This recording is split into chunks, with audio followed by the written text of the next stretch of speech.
Marvel cinematic universe 4 phases, 30 movies, 8 shows, 700 plus character और 6600 minute से भी ज़्यादा रन टाइम के साथ नो डाउट ये सबसे बड़ी और सक्सेसफुल सिनेमैटिक यूनिवर्स है आज के दिन। और टाइम के साथ साथ नए मूवीज़ और शोज ऐड होते जा रहे हैं। अपने इन 13 सालों में इसने 27 बिलियन से भी ज़्यादा की कमाई कर ली है। पर यह सब शुरू हुआ था आज से 5360 दिन पहले, जब पहली बार एमसीयू की शुरुआत हुई इसके एक आइकॉनिक कैरेक्टर के डेब्यूट के साथ, Robert Downey junior as Iron Man. और आयरन मैन को पॉपुलर बनाने में आरडीजे ने कोई कसर नहीं छोड़ा। मे बी ऐसा कोई कैरेक्टर होगा जिसे एक्टर की वजह से लोग याद रखते हैं। मे बी इसके 2 या 3 साल पहले बहुत ही कम, मोस्टली कॉमिक रीडर्स ही जानते थे इस कैरेक्टर को, पर आज लगभग पूरी दुनिया पहचानती है आयरन मैन को। स्पाइडरमैन, बैटमैन और सुपरमैन जैसे मोस्ट पॉपुलर सुपर हीरोज के बीच आयरन मैन एक ऐसा कैरेक्टर था जो लोगों के दिल में छा गया। बहुत सारे उठाव चढ़ाव के बाद आयरन मैन की मूवी 2008 को रिलीज हुई। अपने ऑसम कॉन्सेप्ट, विजुअल्स, एक्शंस और कास्ट के लिए ये उस टाइम के हिसाब से एक बढ़िया मूवी थी। टोनी स्टार्क एक जीनियस, बेशुमार दौलत का मालिक, लड़कीबाज, कमीनापन से भरा आदमी। ऐसे कैरेक्टर से लोगों का लगाव कैसे हो गया? हम टोनी को इसलिए पसंद नहीं करते कि वो इन तेजस्वी गुणों से भरा है, बल्कि वो टाइम के साथ कैसे बदला इसलिए हम पसंद करते हैं। उसे जानने के लिए मूवी को समझना पड़ेगा। हम ये बोल सकते हैं कि पूरी मूवी 2 हाफ में बटी हुई है। पहला हाफ पूरी स्टोरी बिल्डर में चली जाती है, जो एक्शन कम और स्टोरी ओरिएंटेड ज़्यादा थी। अपने स्लो पेस के साथ ये मूवी आगे बढ़ती है। मूवी शुरू होते ही टोनी के एक इरेस्पॉन्सिबल साइड को दिखाया जाता है, जिसमें वो सब कुछ लाइटली लेता है, किसी को भाव नहीं देता, गाली देता है, लड़कीबाजी करता रहता है। वो यूएसए का सबसे बड़ा आर्म्स डीलर है। जब रिपोर्टर उसे स्टार्क इंडस्ट्री से चुराए गए वेपन्स के बारे में पूछती है, तब उसे वेपन्स की परवाह नहीं होती, बल्कि उसे ये पड़ी थी कि वो उस रिपोर्टर के साथ सो सकता है या नहीं। कमीनेपन से भरा था साला ये आदमी। पर उसकी लाइफ जल्दी ही चेंज होने वाली है जब वो अपने नेक्स्ट जेन वेपन्स का डेमोन्स्ट्रेट करने अफगानिस्तान जाता है। वापस आर्मी कैंप लौटते वक्त टेररिस्ट अटैक हो जाता है, जिसमें वो बुरी तरह से घायल होता है। ये पूरा सीक्वेंस बहुत ही आयरनी था। लिटरली टोनी होश में आने के बाद उसके पैरों तले जमीन खिसक जाती है। वो देखता है कि वो एक गुफा में कैद है और उसके सीने में एक डिवाइस लगा है जो एक कार के बैटरी से चल रहा है। वो एक इलेक्ट्रोमैग्नेट था और ये उसके सीने में फंसे मिसाइल के टुकड़ों को हार्ट तक जाने से रोक रहा था, जिसको येंसन नाम के एक आदमी ने लगाया है। मूवी के पहले 1 घंटे टोनी के लिए किसी नरक से कम नहीं था। एक सीन आती है जहाँ पे एक टेररिस्ट बोलता है, He says, "Welcome, Tony Stark, the most famous mass murderer in the history of America." उस लाइन का इम्पैक्ट पूरे मूवी में था, जो कि सच भी है। अब तक टोनी एक मास मर्डरर ही था। ना जाने उसके वेपन्स की वजह से कितने जाने गई थी। कर्मा ने जैसे टोनी पे ऊनो वाला रिवर्स कर दिया। पहले मिसाइल से उड़ जाना, फिर टेररिस्ट के कैद में आना, उनका टॉर्चर सहना, अपने चेस्ट पे लगे इलेक्ट्रोमैग्नेट और मिसाइल के टुकड़ों की वजह से हर वक्त एक कांस्टेंट पेन में रहना, ये किसी नर्क से कम नहीं। पर टोनी ने हार नहीं मानी।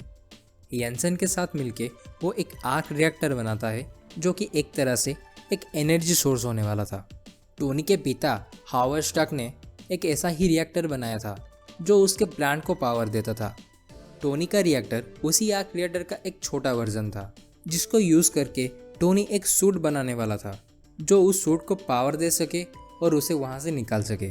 हथौड़े से पीट पीट के ढांचों के बाद ढांचा बना के टोनी और येंसन एक आयरन का सूट बनाते हैं, जिसे हम सब जानते हैं मार्क 1 के नाम से।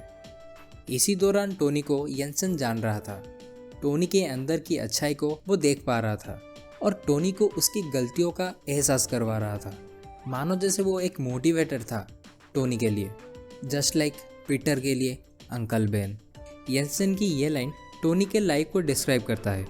सूट कंप्लीट होने के बाद अपने आर्क रिएक्टर के पावर से टोनी सूट को पावर देता है और अपने सूट के साथ उन टेररिस्ट ग्रुप को हरा देता है।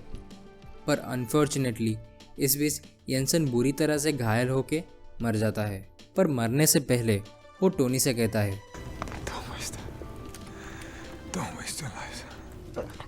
मानो या ना मानो, टोनी के अंदर जो अच्छाई थी इस मोमेंट पे वो उसके गुस्से के साथ बाहर आ गई। एक सेल्फ अवेयरनेस आ गई टोनी के अंदर और वहीं पे वो बन गया आयरन मैन। वापस अमेरिका लौटने के बाद वो एक प्रेस कॉन्फ्रेंस बुलाता है और वहाँ पे ये डिक्लेयर करता है कि स्टार्क इंडस्ट्री अब वेपन मैन्युफैक्चर नहीं करेगा, जिसे सुन के उसका पार्टनर ओबाडिया स्टैन टोनी से नाराज़ हो जाता है। अब कहानी से पता लगता है कि इन सब के पीछे और कोई नहीं बल्कि ओबाडिया ही था। अपनी जेलेसी के कारण और कहीं ना कहीं टोनी के एरोगेंस के कारण वो ऐसा बन गया था। इधर टोनी को रियलाइज़ होता है कि सिर्फ वेपन्स बनाना बंद कर देने से टेररिस्ट नहीं रुकने वाले, इसके लिए कुछ और चाहिए। और यहीं पे शुरू होता है मॉडर्न और एक हायर वर्जन का आयरन मैन सूट, जिसको टोनी बनाता है, जिसको टेस्ट और अपग्रेड करता है।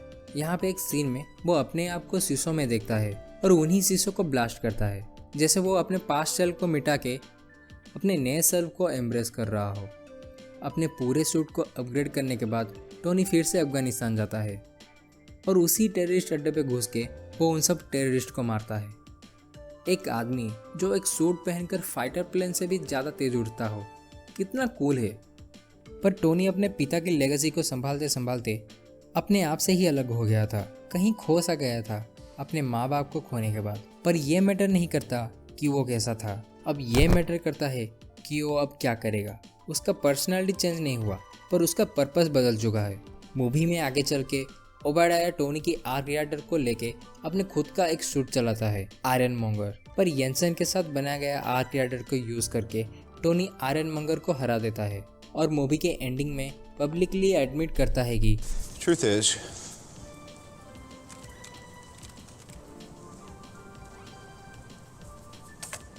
I am Iron Man. पर यहाँ पे मूवी का बिग बैड कौन था? ओबाडिया स्टैन? नहीं, वो था खुद टोनी। उसके पाप उसके पास लौट के आए थे दर्द की तरह, और उसी हथौड़े जैसे दर्द को सह के जो भट्टी से निकला वो अब पहले वाला टोनी स्टार्क नहीं रहा, वो अब बन के निकला आयरन मैन। ये मूवी किसी सूट के बारे में नहीं था, ये टोनी के बारे में है। टोनी को किसी आर्टिफिशियल हार्ट की जरूरत नहीं थी, वो तो उसके पास पहले ही था। सिर्फ टोनी को ढूंढना था उसे, जो उसके अंदर दबी हुई थी। और इसी के साथ खत्म होती है आयरन मैन और शुरू हो जाती है मार्वल सिनेमैटिक यूनिवर्स, जो ना कि आयरन मैन को बल्कि पूरे एमसीयू के आइडेंटिटी को बदल के रख दिया। आरडीजे को मोस्ट पॉपुलर